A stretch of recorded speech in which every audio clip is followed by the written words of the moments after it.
Buff Nation. Man, oh man. What a second half. What a fourth quarter. And Carter, I feel like I might as well just stay up for the kickoff of the Bears Jaguars game here in just a few hours. How are you doing tonight after the Buffs lose? What was a dogfight and a heartbreaker there in the fourth quarter, man. Yeah, that one stings. It felt like it was right there. It sucks the way that ended with that non-pass interference call. I think that was definitely pass interference. So that's just a shitty way to go out. But yeah, man, injuries, just the way we lost, the storylines heading in. This is a tough L. Yeah, man, it was tough because like going into the game, a lot of my keys to the game were, of course, like put the ball in Avery Johnson's hands, and I guess when they had to do that, it worked out anyways. um, but I think first off, man, we started out really aggressive. Fourth and 7 or fourth and 6, I can't remember. Coach Prime's like, "Screw it, man, we're gonna go for it." I was like, "What the heck?" We end up scoring. Um, K-State ends up then getting the run game off, really, really quickly. And I'll go ahead and pull up the box score, man. But Carter, how did you feel kind of about the first half of how this game was going on after we got up to that 7-0 lead? Yeah, I mean, we kind of knew going in DJ Giddens was gonna get his. I mean, that guy's a stud. So holding him off was really just never gonna happen. He was gonna get his for sure, but the injuries in the first half is really what was the scary part and kind of the start of the downhill trajectory. And it seemed like it was definitely in reach, like I was still pretty confident going into halftime. I knew we Yeah. weren't going to get the ball, but it was not like we were out of it by any means. And this team's been really good at second half adjustments so far this season. So I was feeling pretty good, and they had a chance to win it at the end, just didn't get it done. Yeah. I think that one of the biggest disappointments.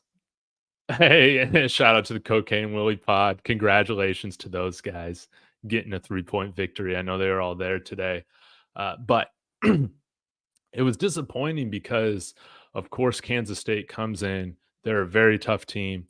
They got a great run game, and I didn't think that they would do anything really out of the ordinary. I was telling the guys on Cocaine Willie, you guys should come in here and run the ball. Like, don't get away from your identity. They didn't do that, and they ran. I felt like their offense to damn near perfection for most of the game. I mean, DJ Giddens was impossible to tackle on first contact, and I think that's an area where, yeah, where KSU got the better of us because how much does a tackle cost, Carter? How much does a tackle cost against Kansas State? I really felt as if we really had a difficult time wrapping up today. Yeah, which is a little kind of, I feel like, out of the ordinary for CU. I think we've done a pretty good Mhm. job tackling so far this year. Shiloh really the one that stands out to me. I mean, DJ Giddens had him grasping for air. It was not pretty watching Shiloh try to tackle Giddens. It just, I No. didn't think the secondary had a good day at all covering the pass, tackling wise. Once they got to the second level, it was kind of over from there. Yeah, I think that kind of comparing this to last year, coming off the bye week, going into UCLA's house, I thought we had a really strong defensive showing. And so my hope was that coming into this game, we were going to see that as well. But as you were alluding to, we had a ton of coverage breakdowns, like that the broadcast was even pointing out. I don't necessarily know what was going on. Obviously when yeah, like Travis Hunter was out most of the game. Of course, that makes an impact on things. Yeah, Shiloh was back for his first game, and I think, yeah, I can already see in the comments. He did not have a strong game, man. He seemed like a liability out there a lot of the times, running into his own guys or taking bad angles, getting juked. It was a really rough game on his part, which was tough to see. But I think what was really killer for this team, and really what it just boiled down to. Of course, like the time of possession, and this actually came back within 8 minutes, so that kind of surprised me. But it was the third and fourth down efficiency for Kansas State, and it wasn't the fact that they were always getting in third and short or fourth and short opportunities, which they did convert on. Um, I mean, a handful of these third downs, I want to say at least three of them were third and long situations to where they're not throwing the ball downfield. They're not even throwing the ball towards the sticks. It's Avery Johnson making a play with his legs. It's Avery Johnson dumping something off in the flat, or it's DJ Giddens or whatever busting out a 14-yard run or a 10-yard run on 3rd and 10. Those types of things were just demoralizing to watch over and over and over again. I don't know what happened with why they took out DJ Gins after he dropped that third down pass, like in the fourth quarter, which then led them to giving the ball to Dylan Edwards. But whenever he was on the field specifically, I mean, they were just so good on third down, and it really extended drives. And I think it really made a huge difference in this game. Yeah, I have a couple in my notes. One, BJ Green got a big sack, and it became 3rd and 14, and Mhm. they converted that third down. The next one I have was the one you just mentioned with the Giddens drop, was 3rd and 8. And obviously they didn't get it, but they should have got it, and that would have been another third down that they converted. So I mean, just stuff that can't happen, that hasn't happened. This defense has been really good all season, and kind of just an anomaly this game. Yeah. Really quick, want to give a shout out to my friend Mark from Marky Sports sending the 4.99. Thank you. I'm gonna need the coffee tomorrow. So thank you very much. I'm about to fall asleep right now. Um, be sure to tune in to my post games with him on my Broncos channel. We're doing one on Monday. But thank you so much, Marky. Y'all go subscribe to him. He does wonderful content. Um, let's talk about, man, how this truly was just a dogfight, man. Kansas State's running a ton. I mean, they're finding clawing for every yard. I feel like we're kind of doing the same way in a different sense, but man, it was tough to see the amount of injuries, and I was getting pissed off with the amount of injuries on Kansas State's side on that one drive. Man, that was ridiculous. But we have Travis Hunter go down, we have Jimmy Horn go down, and I'm really proud of how the team didn't quit, like continued to battle. Like I felt like we got a good effort from the team. Like they didn't quit at all, but it was just poor execution. And definitely down to the end of that last drive with Avery Johnson throwing that perfect go ball over Preston Hodges' head for the touchdown. Ah, man, you miss Travis Hunter in those situations, don't you?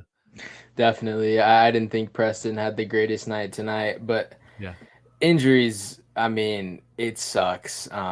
But I will say one position that I would be okay or most comfortable in injuries happening to would be our wide receiver room. I thought Omarion stepped up a lot Yes. before Hmm. he ended up going down two, and Will, apart from that one drop, but then bouncing back with the touchdown right after. I thought he played good, and obviously DeJounte getting those two touchdowns.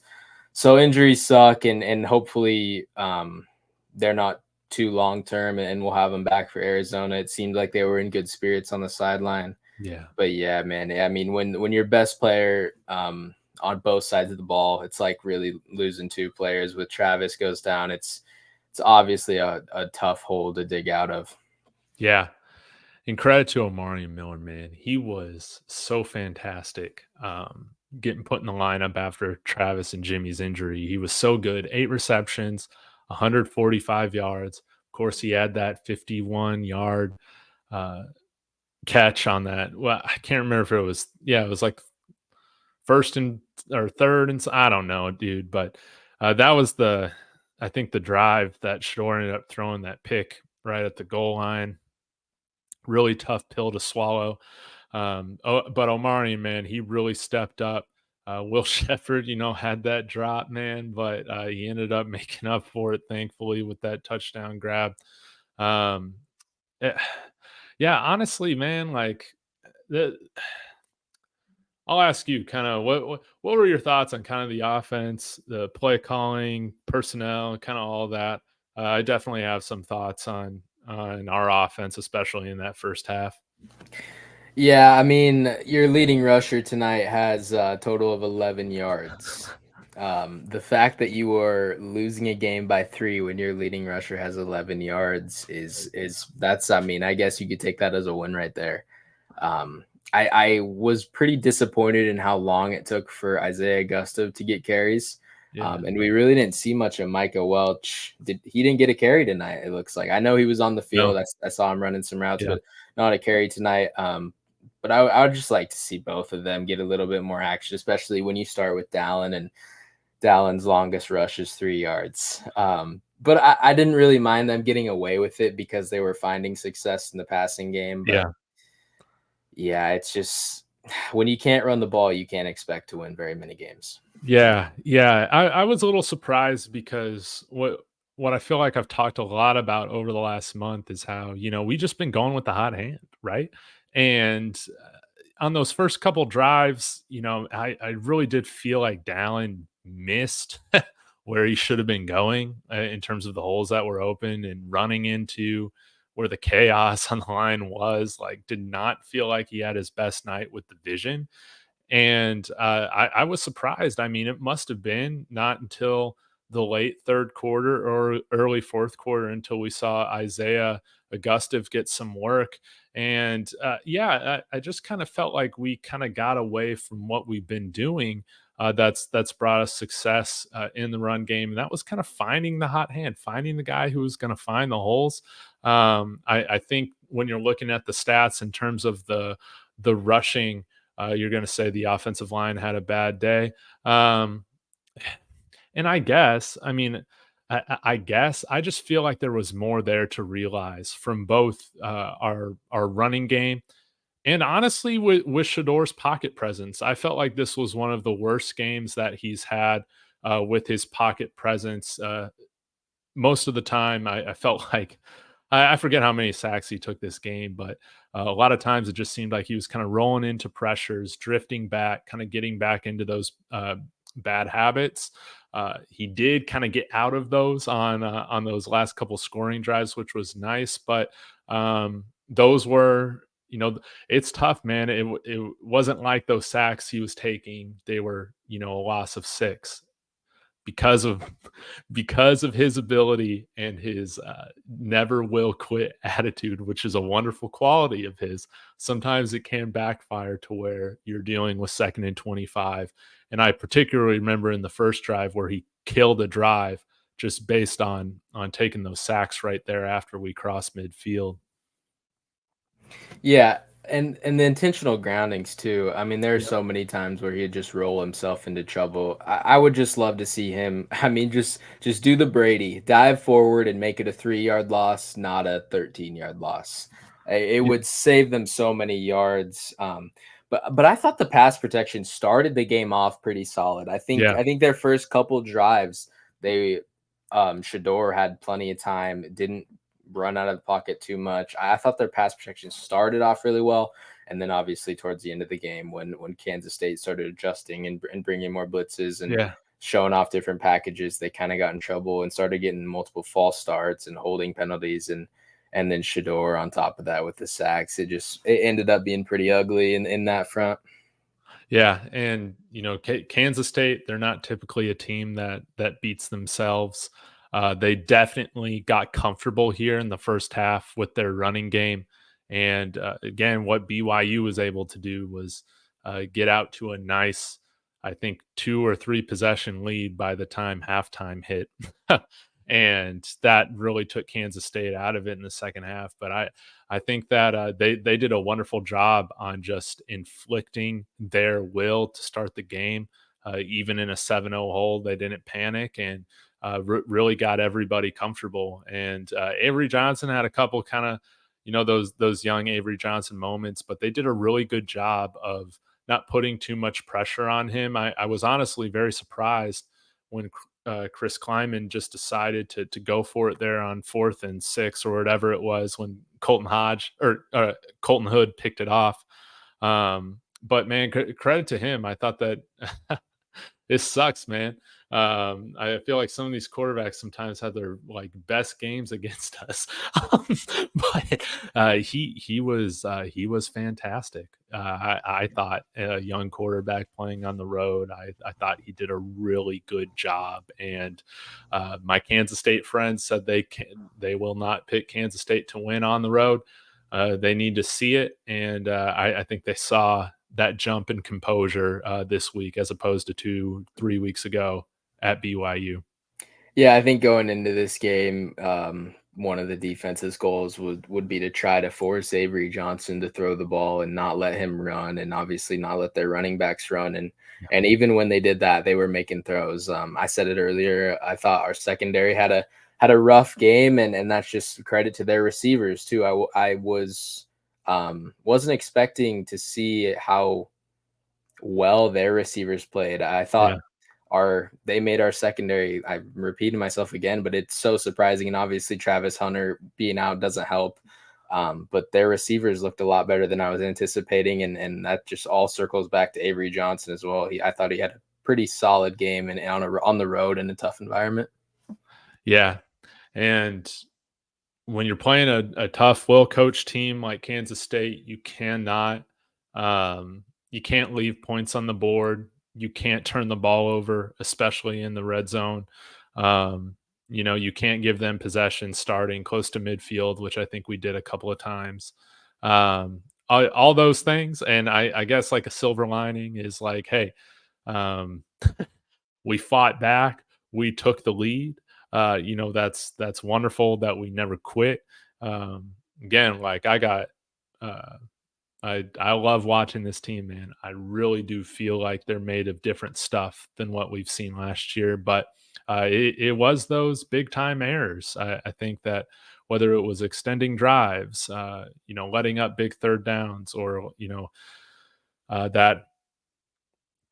that red zone turnover or taking a sack to knock yourself out of field goal range, that's 3 to 6 points right there taken off the board. And that's the difference in a game in which, Kansas State's a very tough, well-coached football team.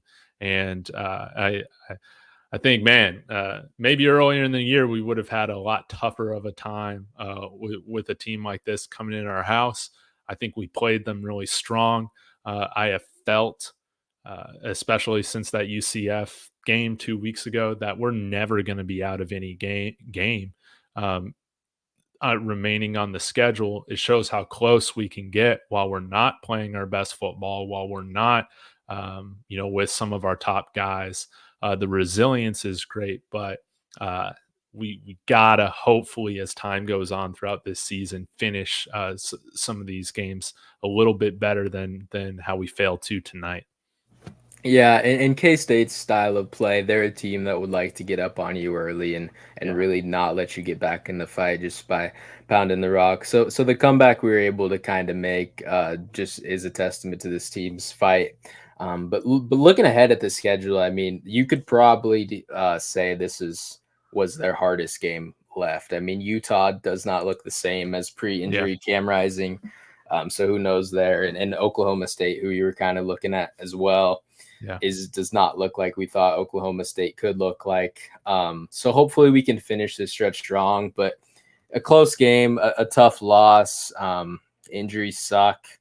Yeah. Just a heartbreaker tonight.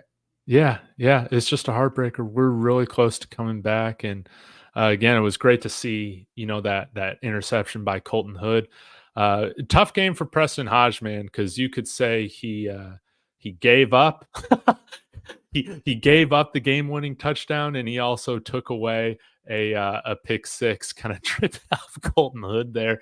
Maybe some more time left on the clock there at the end of the game helps us, but man, who knows? But yeah, tough day with the defense, communication wise, just not finishing tackles. We got away from the run. We never tried to find the hot hand. We were all out of sorts, and I've long thought that Arizona is an overrated team. They got what they, in my opinion, what was coming to them today against BYU, which was wonderful to see. But that this game against Arizona, I believe it's their homecoming. They made us their homecoming next week. This provides us with a tremendous opportunity to bounce back.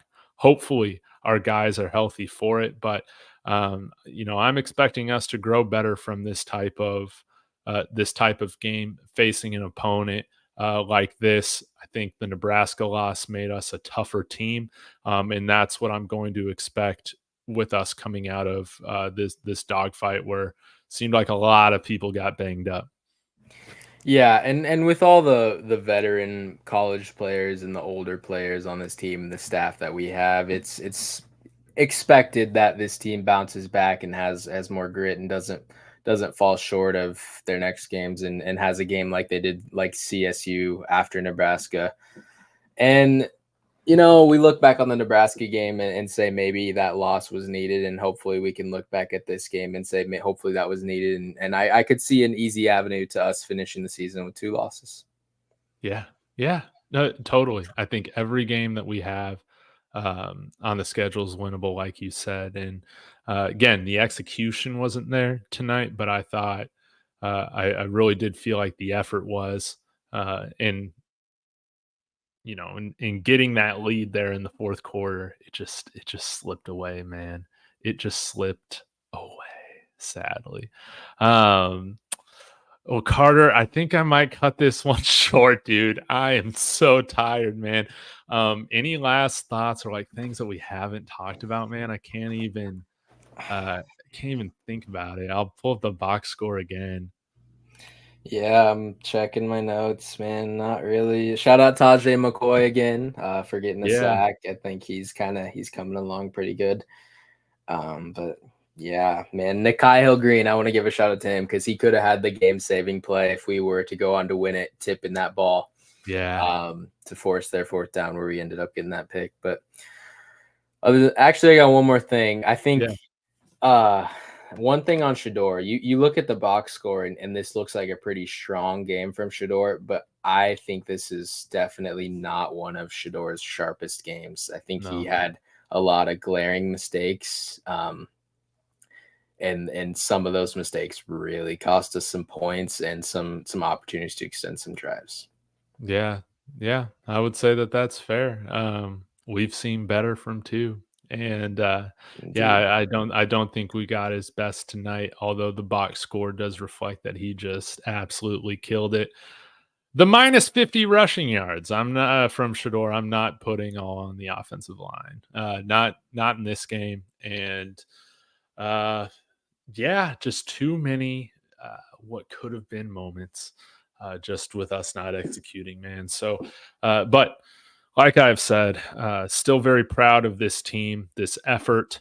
I think we'll bounce back next week against Arizona, and we should be at the very least. I think we'll be in and playing every team close remaining on the schedule, and I still have very high expectations for this team. I think they're gonna do some damage in this conference, but we probably need to string out a few more wins before we're gonna talk about possibly being ranked again, right? Definitely, yeah. Yeah. We're looking at this game as if we won, we're locked to be Yeah. ranked, but we're a little ways away now. Yeah. Well, it's not how you start; it's how you finish. Let's make sure we finish the second half of this season strong.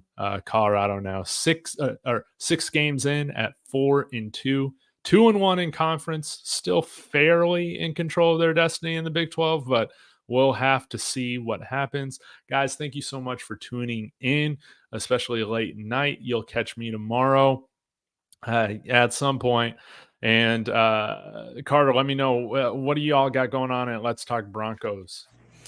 Yeah, so we'll have film clips obviously up all week from the Buffs game on the Let's Talk Buffs Twitter account, and then hopefully we'll have at least one podcast for sure this week. Hopefully maybe 2 with me and Joey. But follow me on Twitter at CarterDillon14 and follow Let's Talk Buffs on Twitter. Yes, yes, yes. Well, thank you guys so much. Really appreciate it. I'll be back tomorrow. This ain't the end of it, man. We got 6 games left. Let's get after it. Go Buffs. Go Buffs.